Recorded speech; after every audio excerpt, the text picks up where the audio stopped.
how can we listen to you, and how can the committee at the national level help you move forward with your ideas. And a lot of the research and materials that you have in front of you for the last, since what, 2000 something, Gene getting everything off the ground, have been coming out of this committee where we're the motivators. We try to get the funding from NCHRP, from Federal Highways and others, and get things moving and get the enthusiasm up.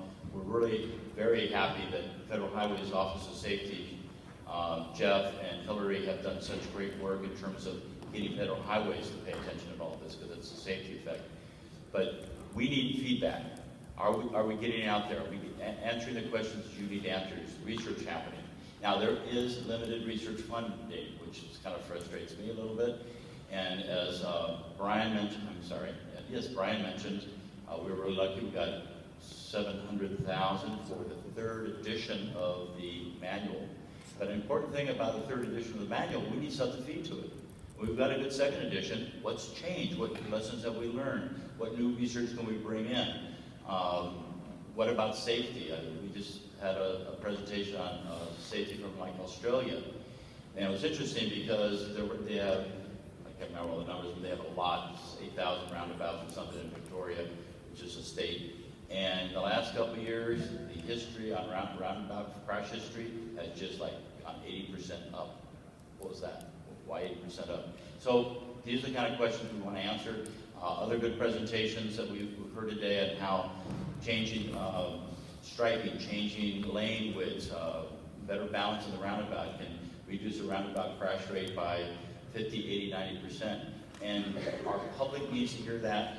You need to hear it so you do a better job. Our public needs to hear it so they don't get nervous. Our upper management, my first DOT director, I did an access policy for the Colorado DOT in 2000.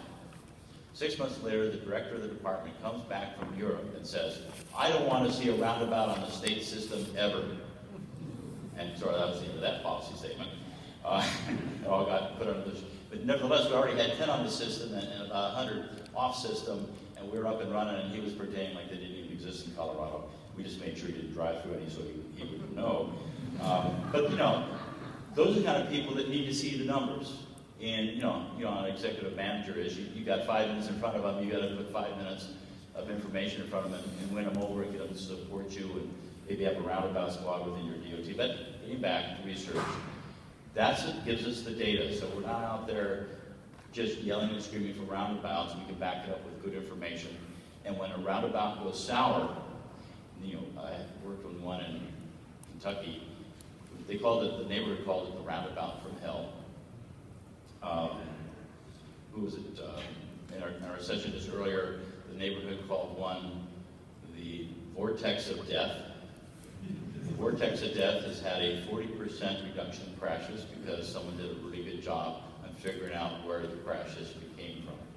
And those kinds of things, and we need to capture that. And the way we capture it, not just here, but we need to capture it in Frank, where are you? Oh, there you go. You know, this material is going to be coming up on the website pretty quick. I think your due date's what, the end of June or something? About a quarter of them up now. We'll have half of them up by tonight. 25% are up now, and 50% will be up by tonight. And so the better you're getting your material to Frank, the sooner it'll be up there. And you tell all your friends, you can visit, you can see the great safety session that a lot of you missed that was over here that I moderated, and get some of the information. Anyway, we need to feed the third manual. We need research. It's really great if you all can research at your level. It's great if we get universities that are represented here, get the graduate students to do research. And part of that, the next slide. Oh, next. I forget my sequence. These are a couple ones that have come out recently, and one of the things I want to say is when we get a lot of problem statements, we have about 48 problem statements right now. Some are because you're not taking the time to look at the material that's already out there. And a couple of recent ones that Roundabout Practice is a good resource for contacts and links. And one of my favorites, estimating the life cycle cost of intersection designs, which is basically, you know, in the life cycle, what's better, roundabout or traffic signal? And you look at the whole comprehensive life cycle cost of it. These materials are out there. And the next slide, oh, and this is from Frank's website. And already we have the 2005, we have the 2008, 2011, 2014, tons of good material out there. You can put on your headphones, you can turn it on, punch a button, and you get the presentation on the screen with the slides, in your ears, whatever you want to do. I don't know if it'd be very good for being in your car driving somewhere, but there's a lot of material out there. And you can go through the indexes and find material you're looking for, like the safety session that was just here. You can do a search for safety and see the safety sessions that have gone before you if you want more information on what people have tried to solve problems. And the next slide. Well, because of the poor lighting, I guess the poor projector here, the top one, Federal Highway Safety, then you get into Hillary's and Jeff's website, and that's a great resource. If you haven't gone anywhere yet, just go there. It'll get you off the ground really quickly into a lot of information. And what I often do is, rather than worry about this long email, link, is just put Federal Highways or FHWA, safety, roundabouts, and you'll be at the roundabout webpage. It works out very well. A couple more reports. Guidelines for application of crossing solutions, roundabouts, channelized lanes for pedestrians with vision disabilities. Very important work. And what I like about it, it really points up, I'm an expert witness in a lawsuit in Colorado. And I've got the city wanting these big, sweeping 70-foot radius free channels, and they're putting a transit system over here with all these people coming out, including disabled people, and they had the audacity to put a free right turn with a 70-foot radius where people are going 25, 30 miles an hour over the sidewalk outside the signal, and expecting people to walk from the transit system across. And this kind of information, which you can use not just in roundabouts, but in a lot of places, has been really great, because what are the yield rates and how do those things change? But that's all because someone said, we need the research. Someone else said, I've got some money. And we found some good researchers to do the work, and they reported it, and you have a lot of good data now that you can use when you're dealing with these kinds of things. As you've heard from a lot of the moderators, I hope, and certainly from Gene and others in the beginning of the session, we're always looking for new ideas. And right now, see, I've got 4 of them that have been turned in, and a couple more on my desk. And one of the things we want to do this morning is to see if we can get more information from you. So on all your tables, except for the table that filled up recently, you've got some of these forms, and I have more blank forms here for the mic. And we'd like to take a few minutes. We'd like to have you all get focused. Is there another slide? Oh, it's blank is the end of it.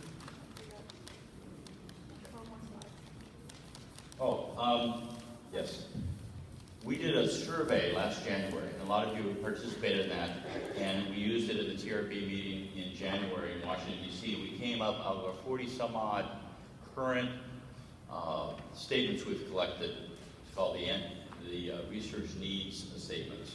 We had 42. We narrowed it down to 10. This is the first 5 out of the top 10. Relative to bicycles and safety relative to multi-lane, splinter island issues, how come we're getting chronic fender benders issues. And these were out of the 40, how all you or whoever, 57 some odd survey participants voted what they thought were the top 10. Exit design, next slide, Andy. Curb versus shoulder sections, best methods to educate the public, so a little bit of hard engineering, a little bit of social issues and community and stakeholder issues. Best education methods would be acceptance, cyclist safety.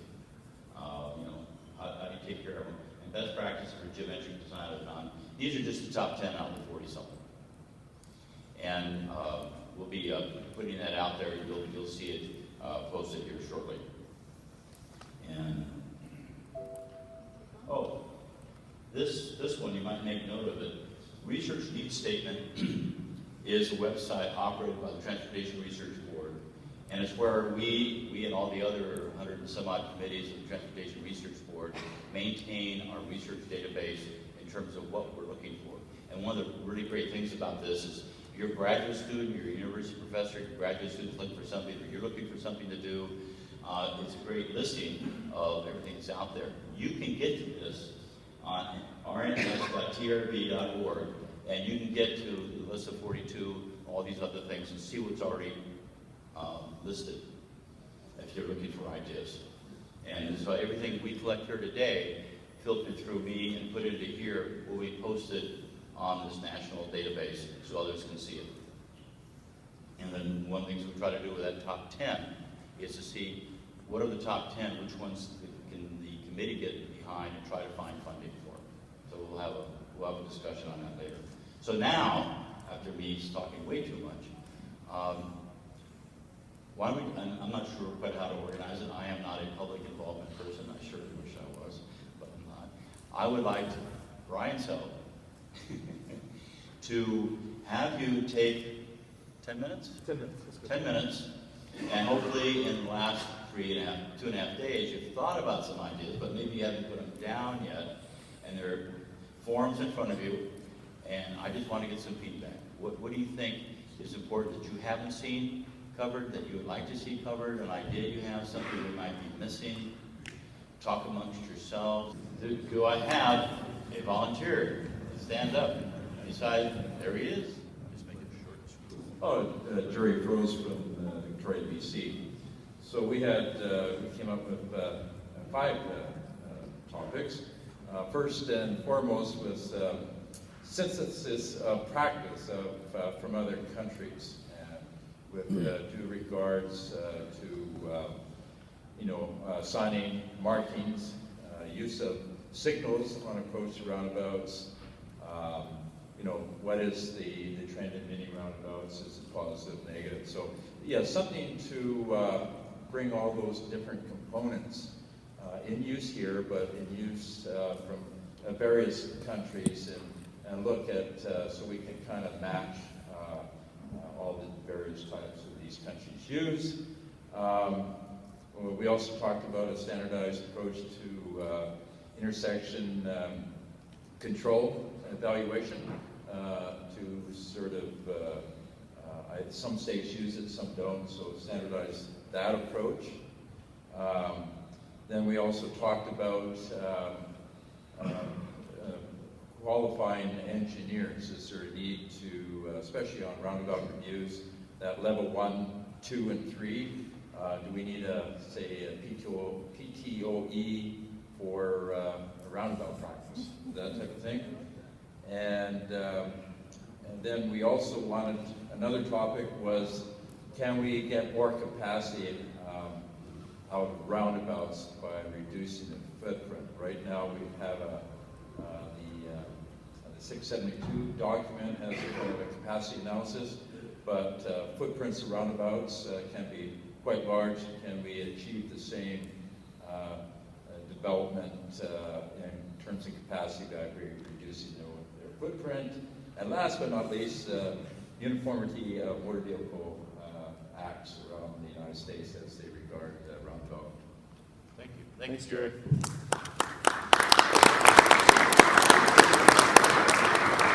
Come on, let's have one more volunteer. So the city I work for full-time, our signs get hit all the time, especially the yield sign on the inside of the island, of the splitter island as you enter the roundabout. And I have to give this idea credit to Howard McCulloch. Is he in here? So I stole this from Howard. But we own a couple blinker signs, the yield blinker signs in our city, and we use them at a railroad crossing. And we're going, hey, that's great. We can see that from almost half a mile away at night. And our drunk drivers might see that before they hit the railroad, the train, or they might see that before they hit the roundabout at Center Island. So wouldn't that be good to do a before-after study on those locations where those yield signs are getting hit on a monthly basis, and not changing anything about the rest of the geometry and roundabout, just change that one factor, the yield sign, and maybe our crashes will go down. And then we, at the table, we expanded that to what other signs might have a good blinker effect, LED blinker. Of course, these would be solar powered, so they'd be easy to install. They'd be relatively cheap. They cost about $2,000 a piece. you know, that costs maybe $4,000 at one location before and after. So that's about it. Did I miss anything, Jeff? Nothing in particular, no. So things that go bump in the night, how can we reduce that? Thank you. Thank you. Let's go.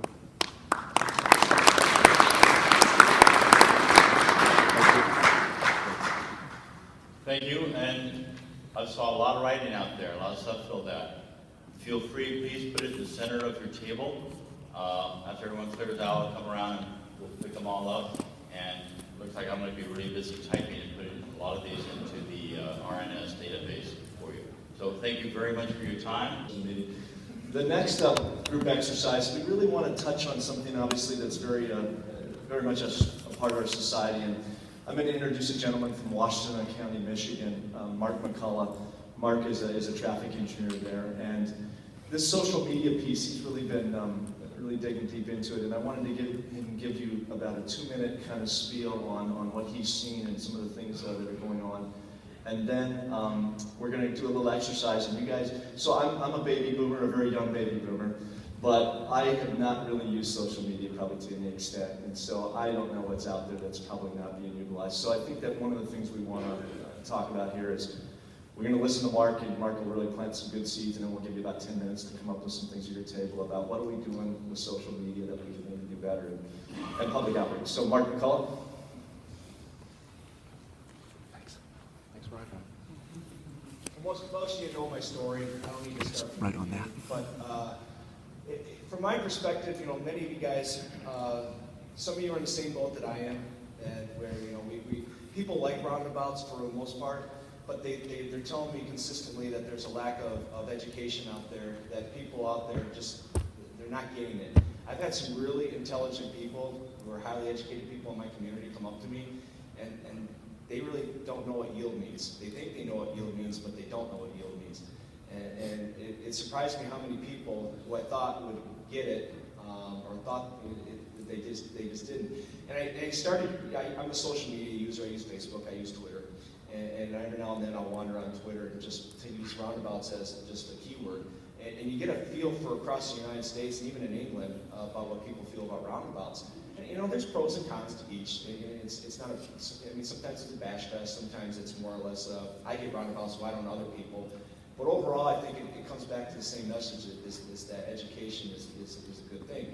And you know, every state has done its own thing, all 50 DOTs. And for the most part, it's worked. It's got us to where we are today as a group, where we got, 3,500 and counting roundabouts across the United States, and hopefully that number grows.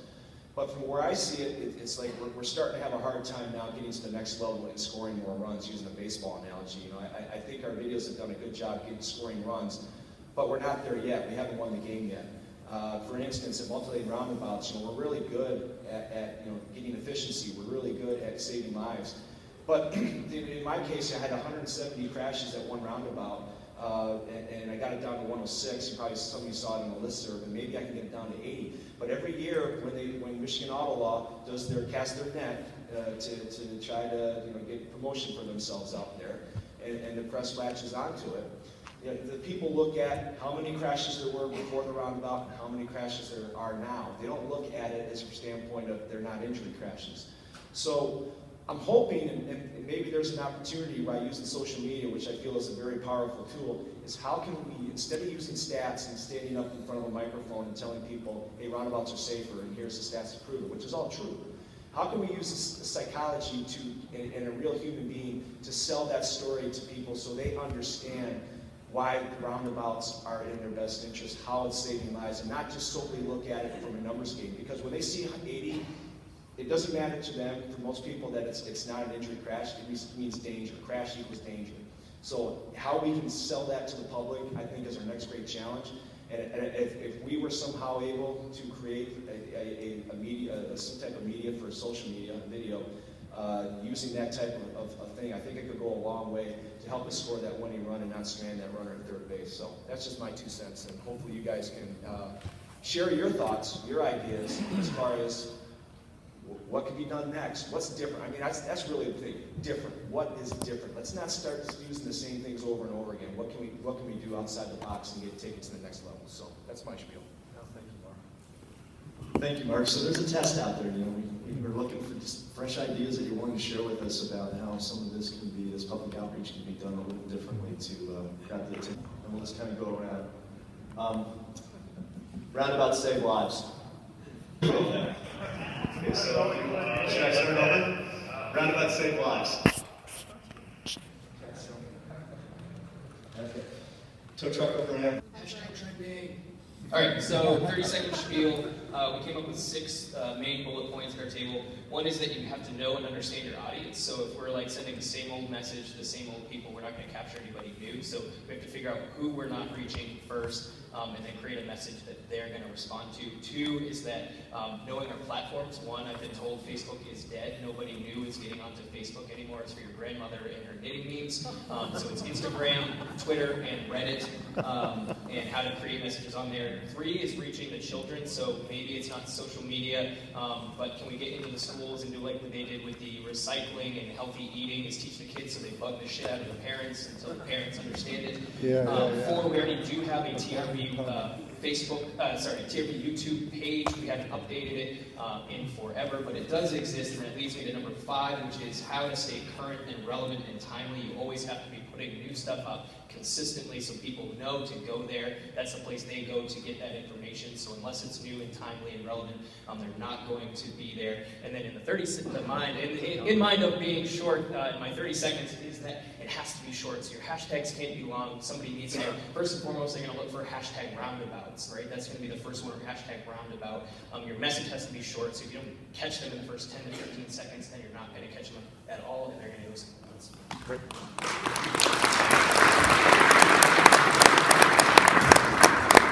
An excellent. Everyone has statewide programs, right? You've got some form of outreach, you do campaigns, right? But you're not reaching the grassroots. What Mark has done is reach the grassroots. We need to connect him with statewide programs.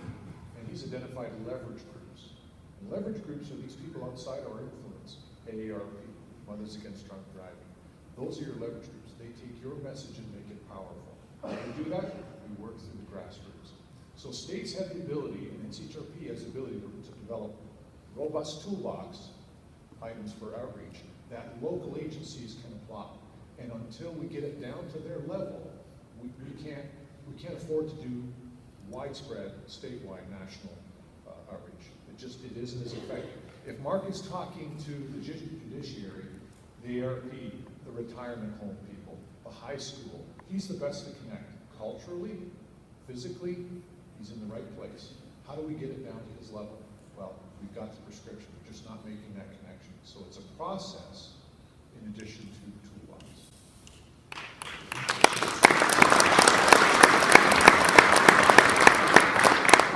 Thanks, Mark. Appreciate that. And Mark as well. Mark McCullough, thank you for kicking this thing off. So at this point, the committee we've done a lot of good things. Gene has done some excellent things in the last couple of years with webinars. And so I don't really have a lot more to say other than I'm really excited about the future of this committee. We obviously want to have a conference in 2020. And so that decision hasn't been made. That will probably be made in January of 2018. We'll make a decision. And so, Gene, I'm going to turn it over to you, and maybe you want to solicit some comments here from the group. If you do have any comments on where you think the committee should go or what we should stress, write those on those. You've got some paper at your table. Write those and turn them in also. As I was mentioned before, I am not a young baby boomer. As Brian mentioned. And as Brian mentioned, in April of 2015, he will be taking over his chair. We're kind of in a transition period where Brian might want to know what he should concentrate on in the future. And you can bet I'll give him my opinions. But anyway, I'm glad he suddenly make the final remarks, and they will, since I made the opening remarks. And as I said in the opening, my last conference in a leadership role. And it's great to go out with a winner. And hasn't this been a winner? A lot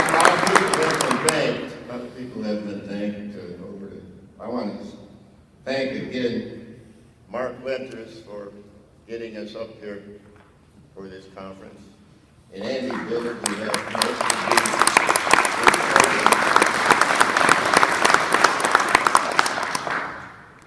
I want to particularly thank the hosts. I think the hosts have been great.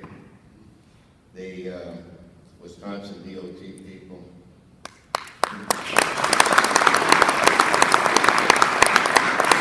And the University of Wisconsin people. I thought David Noyce gave a great talk at the lunch the other day, and they're into research.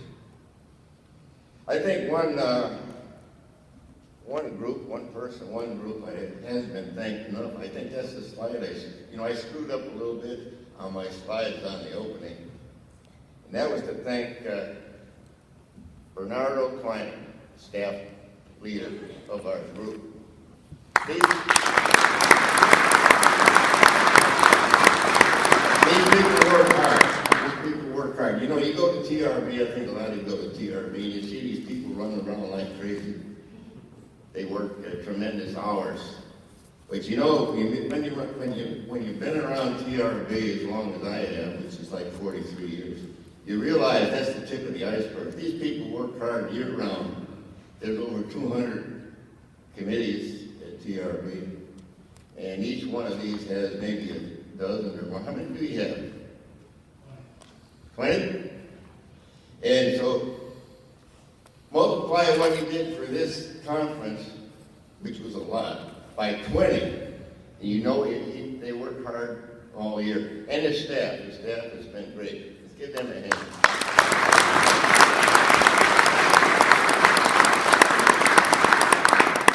I want to say, if you want to keep up with the committee, we have a great website. Roundabouts, trbroundabouts.com. The minutes of our last several meetings are on there if you really want to know what we've been doing.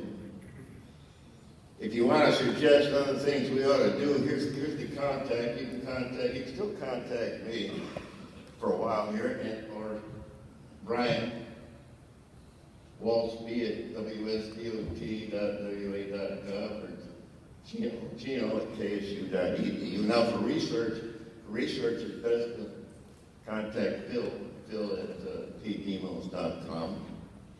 And we have the listserv. I've had a listserv for a number of years. We have, last I checked, 437 people on the listserv, mostly roundabout advocates. How many are on the listserv? Be quite a few.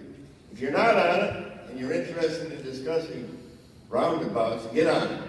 Just give me a holler at gino.ksu.edu, and you'll be on there in a day or two. That's all I got to say, except, like I say, it's great to go out with a winner, and this has been a winner. Thank you.